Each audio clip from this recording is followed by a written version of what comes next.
कि मैंने सबसे पहले ये ज्ञान किसको दिया? विवस्वान। इमं विवस्वते ज्ञान अहम प्रोक्तवान अव्ययम। मैंने इस अव्यय योग ज्ञान को विवस्वान को बताया। विवस्वान कौन? थोड़ा सा समझिए। श्रीमद् भगवद गीता अध्याय 15 श्लोक नंबर 5 भगवान बता रहे हैं कि ना तत् भास्यते सूर्य ना शशांकः ना पावकः यत् गत्वा ना निवर्तन्ति तत् धाम परमं माम। मेरा धाम क्या है? भगवान श्री कृष्ण अर्जुन को 15वें अध्याय पुरुषोत्तम योग का 5वां श्लोक में बताया कि जो धाम ना तो सूर्य से प्रकाशित हो सकता है, ना चांद से प्रकाशित हो सकता है और ना अग्नि से प्रकाशित हो सकता है, और जहां जाने के बाद कोई भी व्यक्ति वापस नहीं आता है। यत गत्वा, यत मतलब जहां, गत्वा मतलब जाके, ना पुनर्भूति, वापस नहीं आता है। तद धाम परमम माम, वो मेरा परम धाम है। अभी सूर्य क्या सिंबलाइज करता है? सूर्य सिंबलाइज करता है ब्रह्म ज्ञान को। ध्यान दीजिएगा, सूर्य को अपना प्रकाश है, और जिसके पास अपना प्रकाश हो, अपना ज्ञान हो, वो ब्रह्म ज्ञानी है। बाकी सब जो दूसरे का ज्ञान ले वो चांद है, क्योंकि चांद को अपना प्रकाश नहीं होता है, वो सूर्य का प्रकाश लेता है। तो सूर्य ब्रह्म ज्ञान, चंद्रमा जो है वो मेंटल नॉलेज है, मानसिक ज्ञान, या तो सामाजिक ज्ञान या तो सांसारिक ज्ञान, वो चंद्रमा है। और अग्नि क्या है? अग्नि मैन मेड नॉलेज है, व्यक्ति द्वारा बनाया हुआ ज्ञान अग्नि है। और अग्नि का कितना दिन का अवधि? 2 घंटा, 4 घंटा, 10 घंटा, 20 घंटा। कोई भी अग्नि जिंदगी भर जल नहीं सकती है। जब तक ईंधन डालेंगे अग्नि जलेगी, उसके बाद अग्नि बंद हो जाएगी। फिजिक्स, केमिस्ट्री, मैथमेटिक्स, बायोलॉजी, कितने दिन का नॉलेज? 1 दिन, 2 दिन, 4 दिन, 10 दिन, 1 साल, 2 साल। आपने बीएससी कर लिया, आईएससी कर लिया, वो नॉलेज खत्म। फिर आप अपने गृहस्थी में लग गए, वो नॉलेज का कोई मान नहीं है। आपने नौकरी किया, फिर न कभी फिजिक्स पढ़ा न केमिस्ट्री पढ़ा। सांसारिक ज्ञान जो है, मेंटल नॉलेज, वो उससे बड़ा है। अग्नि से बड़ा चंद्रमा है। आपका परिवार, आपका बच्चा, आपका पड़ोसी, आपका जान पहचान वाला, उसके खुशी के लिए आप अपने धन का त्याग कर सकते हैं। और जब आपका बच्चा खुश होता है तो आपको अपने धन से, अपने तन से ज्यादा खुशी मिलती है।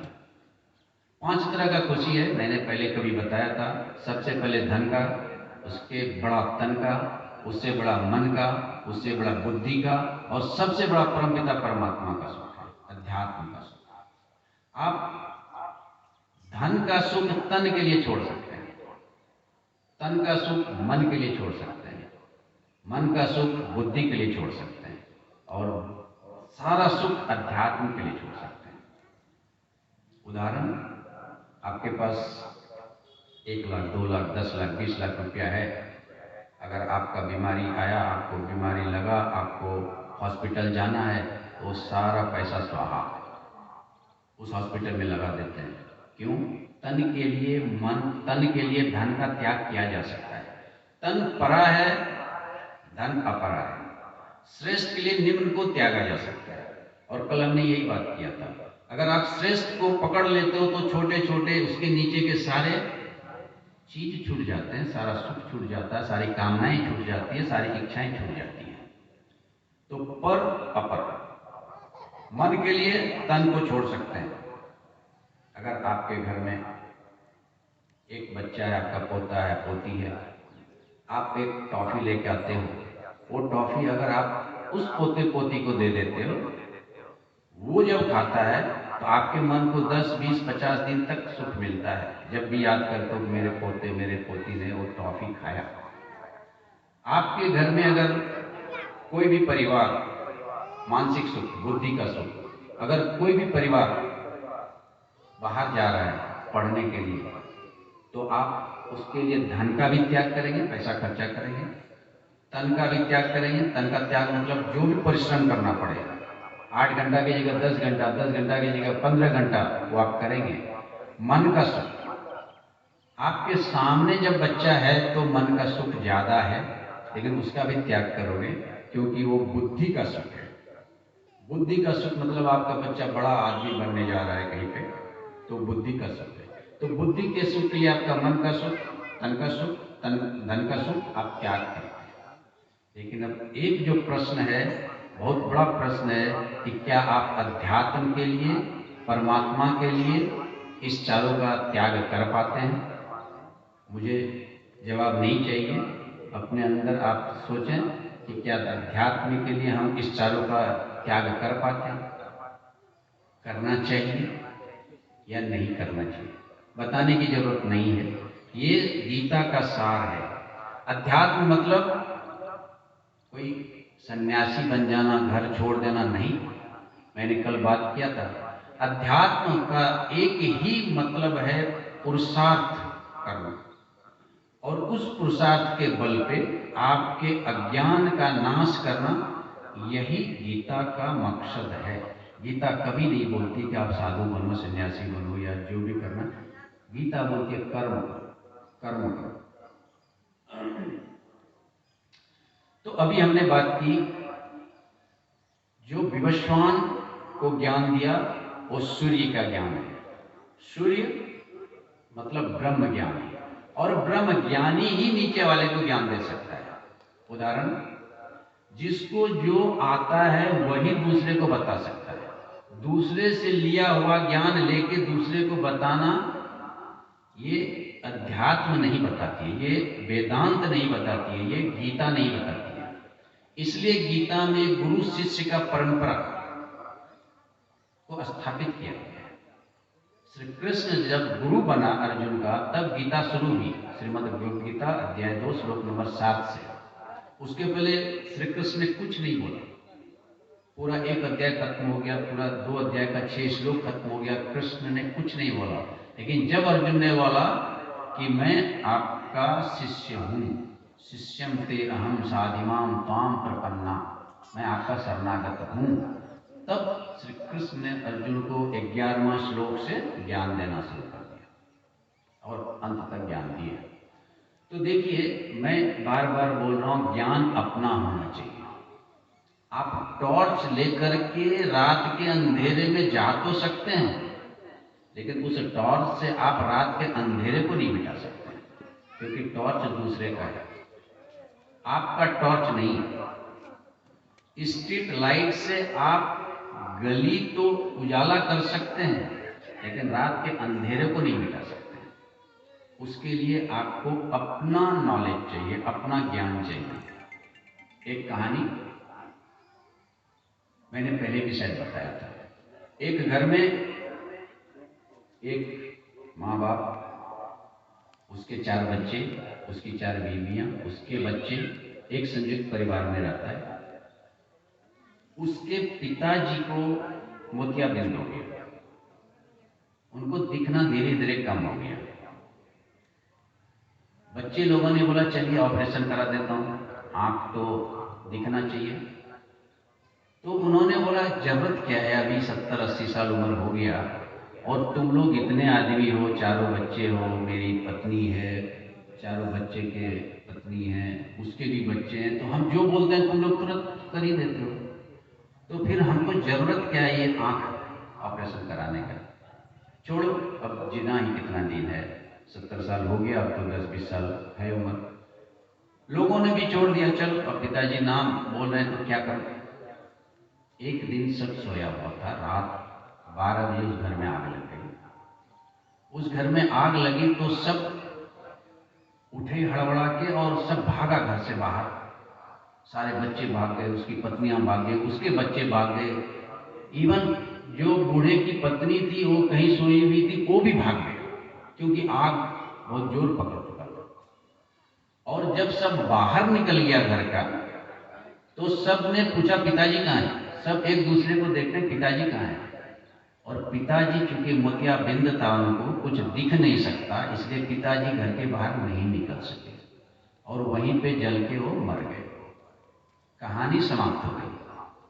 लेकिन इसका तात्पर्य क्या है कि दूसरे के ज्ञान से आप इस भवसागर रूपी अग्नि से पार नहीं कर सकते। आपको अपना ज्ञान चाहिए, और जब आपको अपना ज्ञान हो जाए तो कोई भी ताकत आपको इस भवसागर रूपी अग्नि से पार करने के लिए रोक नहीं सकता। जैसे बाकी सभी व्यक्ति निकल गए आग लगने के बाद उस घर से, उसी तरह से अगर जीव को ज्ञान हो जाए तो इस संसार रूपी अग्नि से बाहर निकल जाएगा। कहानी खत्म हो गई, लेकिन मतलब क्या हुआ? ज्ञान अपना होना चाहिए। इसीलिए बोल रहे हैं कि ब्रह्म ज्ञानी वही है जिसको अनुभव है। अगर आप देवघर मंदिर जाके बाबा धाम का पूजा, बाबा का पूजा किए हैं, तभी आप किसी को बता सकते हैं किधर मंदिर है, उस मंदिर में कितने दरवाजे हैं, किधर से घुसना पड़ता है, किधर से निकलना पड़ता है। किसी ने आपको सुनाया और आप किसी को सुना रहे हो तो हो सकता है आप गलत उसको बता दें। इसलिए अनुभव करने के बाद ही वो ज्ञान आपका है। इसलिए परंपरा प्राप्त इदम ज्ञानम राज ऋषियों में। अभी देखिए, राजा और ऋषि दोनों को एक साथ लेकर आए इस ज्ञान को प्राप्त करने के लिए। कहने का मतलब इस आधुनिक युग में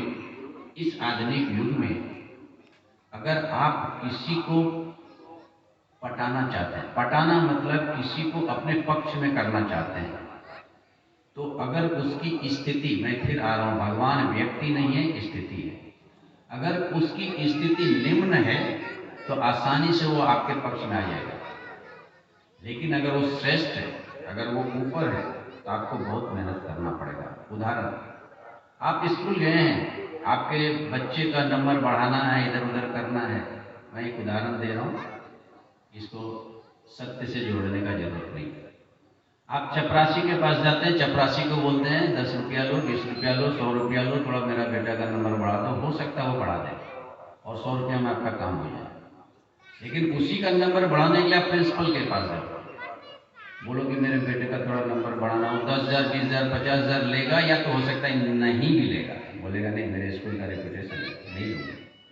श्रेष्ठ को अपने तरफ करना बहुत दिक्कत की बात है, और इसको अगर आप जोड़ें तो राजा श्रेष्ठ है। लेकिन राजा आपके पक्ष में हो सकता है पैसा लेकर के, लेकिन जब वो राजा ऋषि बन जाता है, राज ऋषि, तो कोई भी पैसा, कोई भी लालच, कोई भी लोभ, कोई भी मोह उसे अपने कर्तव्य पद से विमूढ़ नहीं करता है। इसलिए भगवान कहते हैं कि परंपरा प्राप्तम इदम ज्ञानम राज ऋषियों विदु। राजा ने सिर्फ नहीं समझा, राज ऋषि ने समझा। और राज ऋषि वही है जो राजा के साथ साथ ऋषि का धर्म पालन करता है, वो राज ऋषि है। हमारे देश के वर्तमान प्रधानमंत्री को अगर देखें आप, तो वो राज ऋषि है। वो राजा नहीं है, वो राज ऋषि है, क्योंकि वो राजा के साथ साथ ऋषि का भी धर्म पालन करता है। उसको विस्तृत पे मैं बात नहीं कर रहा, और उस बात को मैं यहाँ पे प्रमाणित भी नहीं कर रहा। मैं अपने जस्ट एक उदाहरण दिया। कोई लोग उससे सहमत हो सकते हैं, कोई सहमत नहीं हो सकते हैं, लेकिन राज ऋषि वही है जिससे आप कोई भी लालच नहीं दे सकते हो। और राज चलाने के लिए राजा को राज ऋषि होना जरूरी है, तभी वो राज को चला सकता है। तो ये ज्ञान राज ऋषि को मिला, परंपरा पर से अपर, ऊपर से नीचे। और भगवान बोल रहे यही ज्ञान मैं अब तुमको देने जा रहा हूं। तीसरा श्लोक में बोलते हैं, सहेवाय मयाति यज्ञ योगम प्रोक्त पुरातन। अब ये मैं पुरातन योग तुमको बताने जा रहा हूं। क्यों बताने जा रहा हूं? भक्तो असी सखा च, तुम मेरा भक्त भी हो और मेरा सखा भी हो, इसलिए मैं तुमको ये योग बताने जा रहा हूं जो बहुत बड़ा रहस्य है। इदम रहस्यम उत्तमम, ये उत्तम रहस्य। देखिए ये शब्द आया रहस्य। अभी रहस्य क्या होता है? रहस्य को थोड़ा सा समझें तो शायद बहुत हद तक इस ज्ञान को समझ जाएंगे। एक उदाहरण देता हूँ। भागलपुर के किसी कॉलोनी के किसी घर के नीचे एक सोने का बहुत बड़ा घड़ा मिला और उस घड़े में बहुत सोने के बड़े बड़े सिक्के थे। ये न्यूज़पेपर में न्यूज आया और हम सभी ने सुना। कहाँ सुना? गोविंदपुर गांव के मध्य विद्यालय के इस प्रांगण में अभी सुना। क्या हुआ? हाँ ठीक है, भागलपुर में कोई किसी के घर में निकला। अभी वही सोने का बड़ा घड़ा सोने के सिक्के से भरा हुआ चंदपुरा गांव में किसी घर के नीचे से मिला। थोड़ा सा एक्साइटमेंट बढ़ जाएगा। चंदपुरा में मिला, किसके यहाँ भाई? कौन है वो? फलाना बाबू के घर के नीचे मिला। अच्छा चलो देख के आते हैं कितना बड़ा घड़ा है, क्या है नहीं। कोई बात नहीं। अभी वही घड़ा सोने का सिक्का से भरा हुआ हमारे घर के पड़ोसी के घर के नीचे में मिला। हमारा ब्लड प्रेशर पूरा ऊपर नीचे हो जाएगा। क्यों? हमारे घर के पड़ोसी के घर के नीचे मिला। हो सकता है हम अपना घर भी खुदवा दें, कहीं हमारे घर में भी मिल जाए एक सोने का सिक्का। तो अभी ये रहस्य जैसे जैसे आपके नजदीक आता जाता है, आपकी उत्सुकता, आपकी जिज्ञासा बढ़ते जाती है। रहस्य दूर है तब तक ठीक, जब वो रहस्य आपके नजदीक आ जाती है तो आपकी उत्सुकता, आपका आकांक्षा बढ़ जाती है। और भगवान कहते हैं कि जो सबसे बड़ा रहस्य है कि मैं तुम्हारे हृदय में विराजमान हूँ, जो सबसे नजदीक है, अहम आत्मा गुणाकेशो, मैंने कल बात की थी। और उस रहस्य से तुम अभी तक अनभिज्ञ हो, वही रहस्य में बताऊं, क्योंकि तुम मेरे भक्त हो। भक्तो असी में सखा चाहिए। रहस्यम इदम उत्तमम। अभी ये उत्तम रहस्य मैं बताऊंगा, क्योंकि ये रहस्य ऐसा है अगर इसको तुम समझ गए तो फिर और कुछ समझने की जरूरत नहीं। क्योंकि आज तक हम सारे जीव अपने को इस पंचभूत से बना हुआ एक शरीर समझते हैं। पंचभूत के अंदर सूक्ष्म शरीर जो मन, बुद्धि, चित्त, अहंकार है उसको समझते हैं। कारण शरीर जो वासना, इच्छा, तृष्णा, काम, क्रोध, लोभ, मोह, मद, मत्सर, अहंकार, उसको समझते हैं। लेकिन जो चेतन है, आत्मन एलोन, आत्मा, ब्रह्म, जो हर मनुष्य के हृदय में विराजमान है। अहम आत्मा गुणाकेशो सर्वभूत आश्रय स्थिता, अहम आदि मध्यम च सर्वभूतानि अंत एव च। श्रीमद् भगवद गीता अध्याय 10 श्लोक नंबर 20। कल भी मैं इस पर बहुत देर बात किया हूँ कि मैं मतलब भगवान श्री कृष्ण बोल रहे हैं, सारे जीव के हृदय में विराजमान हूँ। मैं सभी जीवों का आदि हूँ, मध्य हूँ और अंत भी हूँ। यही बात वो 18वें अध्याय के 61वें श्लोक में बोल रहे हैं कि ईश्वर सर्वभूतेषु अर्जुन हृदय तिष्ठति भ्राम्यान सर्वभूतानां यंत्र आरूढ़ान मायया। कल इस पे बात की थी हमने कि हम सभी के हृदय में विराजमान हैं, फिर भी माया के यंत्र पे चढ़ के सभी जीव इधर उधर घूम रहे हैं। भ्राम्यान, कल मैंने इसका विश्लेषण किया था। भ्राम्यान सर्वभूतान यंत्र आरूढ़ानि मायया। माया रूपी यंत्र पे हम सभी जीव सवार होके इस संसार रूपी रास्ते या संसार रूपी समुद्र या संसार रूपी सागर में चारों तरफ घूम रहे हैं, जबकि वो भगवान हमारे अंदर विराजमान है। इससे बड़ा और रहस्य क्या हो सकता है? और इसी रहस्य को भगवान बता रहे हैं इस ज्ञान कर्म संन्यास योग में। लेकिन अर्जुन है बहुत ही मार्मिक विद्यार्थी, वो ऐसे छोड़ता नहीं। तो जैसे ये 3 श्लोक बोला, अर्जुन ने चौथा श्लोक में क्वेश्चन पूछा, अपरो भक्तम जन्म पराजन्म विवस्वत कथम एनम बीजानीयम तुम आदो प्रोक्तवानी थी। बोलता है कि परा जन्म विवस्वत, परा मतलब ऊपर, जन्म मतलब जन्म, विवस्वत मतलब सूर्य। मतलब आप तो अभी हुए हो भाई, सूर्य तो अनादिकाल से है। तो आप बोल दो कि आपने सूर्य को ज्ञान दिया, ऐसा कैसे? आप तो बाद में जन्म लिया। अपरो भवता जन्म, भवता मतलब आपका, जन्म मतलब जन्म, अपरो मतलब बाद में। परा जन्म विवस्वत, और विवस्वान सूर्य का जन्म तो पहले हुआ है। कथम एनम बीजानीयम, कथम मतलब कैसे, एनम मतलब इसको, बीजानीयम मतलब जानू, तुम आदो शुरू में, प्रोक्तवान कहा, इति इस ज्ञान को, इस ज्ञान को तुमने पहले कही, कैसे हम समझना है? देखो भगवान को प्रश्न आ रहा है अर्जुन, कहने का भाव है अगर आप प्रश्न नहीं करते हैं तो आप सही विद्यार्थी नहीं हैं। एक विद्यार्थी के 3 गुण होते हैं, श्रद्धा भाव, सेवा भाव, प्रश्नयन भाव। अगर आप में श्रद्धा है, अगर आप में सेवा भाव है, और अगर आप में प्रश्नयन भाव है, तो आप एक अच्छे विद्यार्थी हैं।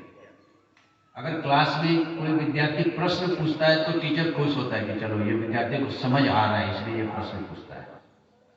तो अर्जुन बहुत प्रश्न पूछता है। श्रीमद् भगवद गीता अध्याय 18 श्लोक 700 में तकरीबन 80 से 85 श्लोक अर्जुन का है, 40 श्लोक संजय का है, 1 श्लोक धृतराष्ट्र का है, और 549 के आसपास श्लोक श्री कृष्ण का है। 700 का अगर आप व्याख्या करें तो अर्जुन ने 80 से 85 श्लोक में प्रश्न पूछा है श्री कृष्ण को, अथवा तो उनकी बड़ाई की है।